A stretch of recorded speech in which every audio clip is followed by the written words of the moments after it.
What's poppin'? We got the house history class, man. Happy Corona break to y'all. You know what it is. Go ahead, like and subscribe to the channel. This is where you finna learn about the history. You feel me? Tune in. Straight like that. What's going on, guys? Coach House coming back to you again today. Hope you all had a good spring break. We're going to jump right into World War I, our involvement in World War I, and this little video is going to end, I guess, at the beginning of the Espionage Act, and I'll save that for our lecture on the next day.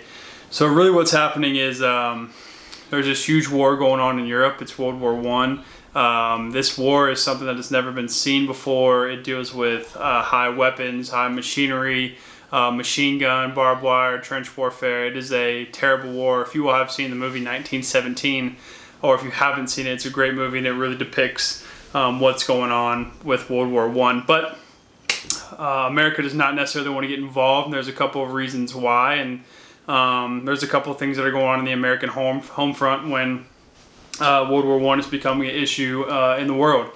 So some things that are going on in the home front. First off, you're going to have newspapers that are going to be broadcasting these events pretty efficiently, and people are going to be really keeping up with this. Now, you got to remember that a lot of America is filled with immigrants, right? A lot of people come to America from other countries, especially from European nations, and they're going to have a very big interest in World War I, and it's going to kind of cause some problems, which I guess you could say leads to the Espionage Act. But, you know, the issue with immigration and the immigrants in World War I, and especially World War II, is a lot of these people support their home native lands, and that becomes an issue because if you have a lot of German immigrants or anything like that, and they're supporting Germany, well, that doesn't really match up with the United States, I guess, views or stances when it comes to World War I. So you're going to have the newspapers covering it. A lot of people are going to want to get the United States involved. The United States does not really want to get involved. You're going to have threats of violence versus immigrants. A lot of people think that, you know, these immigrants still support certain nations that they're coming from, which could be the case, which could not be the case. A lot of these people, again, are coming to the United States for a better life, for a better economic opportunity. So you have issues with that, and you're going to have two groups that are going to emerge. You're going to have these people called the Interventionists and the people called the Isolationists. Now, I've already kind of talked about that when going back to the Spanish-American War. Interventionists are going to be people who want to intervene or get involved. So these are people that want the United States to join the war. The Isolationists are people who do not want the United States to join the war. They want to remain neutral. And the United States is going to try to remain neutral as long as possible. We do not get involved until later in the war. We do not want to get involved. You know, we are kind of going back to that George Washington, isolationism, neutrality, just not wanting to get involved in some things that really don't involve us yet. And a couple of things are going to happen, and this is like our next section of the movement towards the war. And there's really, I would say, three things that happen that really spike this. So the first thing, Germany, you need to know. So Germany, they rely very heavily on imports. So the first thing England's going to do when it comes to World War I is they're going to block these imports using a blockade. So a blockade is simply a row of naval ships, I guess, blocking certain ports, making sure that they're controlling what comes in, what comes out, so that Germany cannot be able to get supplies. You all know that supplies are very important when you're talking about war stuff, and they have this blockade, which is going to make the Germans pretty upset.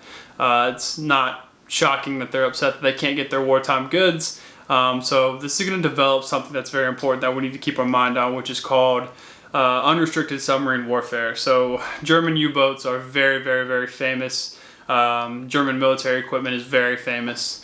So this unrestricted submarine warfare and submarine warfare in general starts happening. Well, why does that matter? Unrestricted submarine warfare is something that it goes by a different code, meaning unrestricted has this sense of they don't tell you or give you warning shots or warnings when they're going to fire if you don't move or if you don't cooperate or whatever. They simply just fire.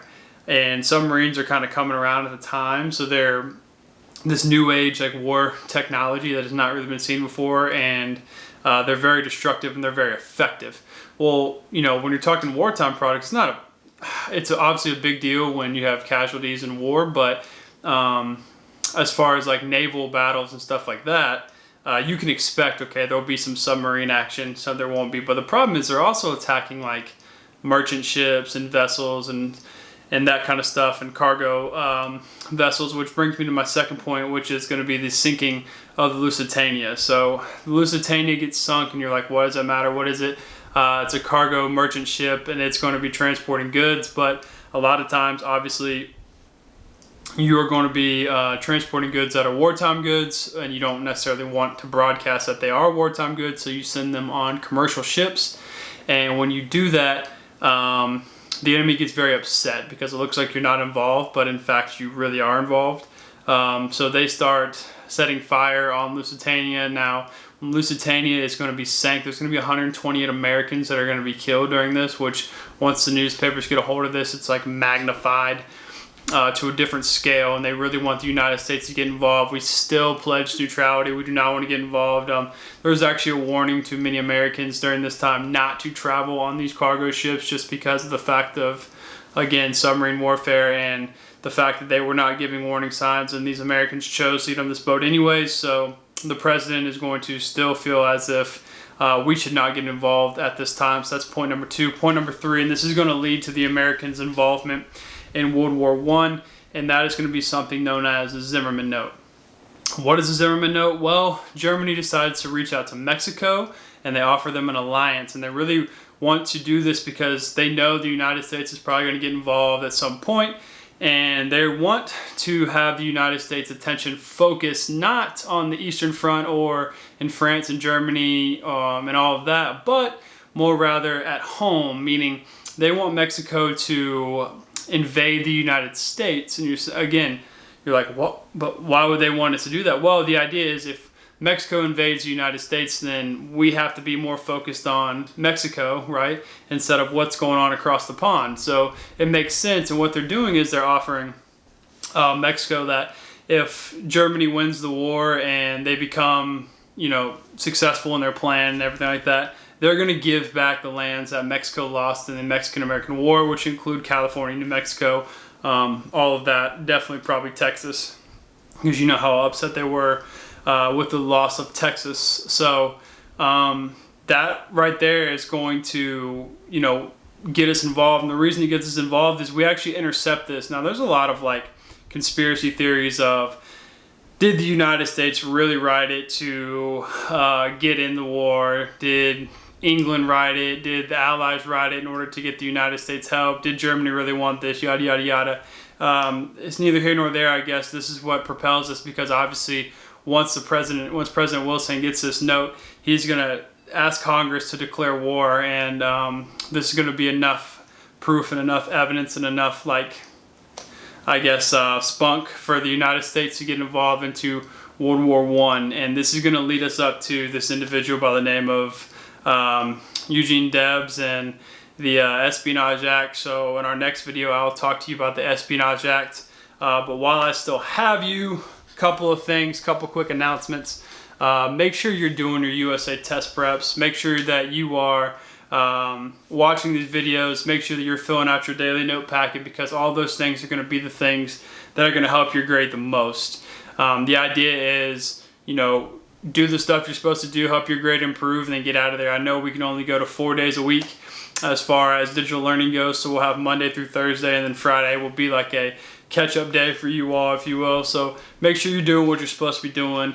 Make sure you're turning your assignments, not just for my class, but for any class you're still participating in. And again, if you have any questions, please reach out on my blog, email, Remind, whatever you need to do. I'll make sure I'll help you with that. So until next time. Thanks for watching History with Howard. Don't forget to Like, comment, and subscribe.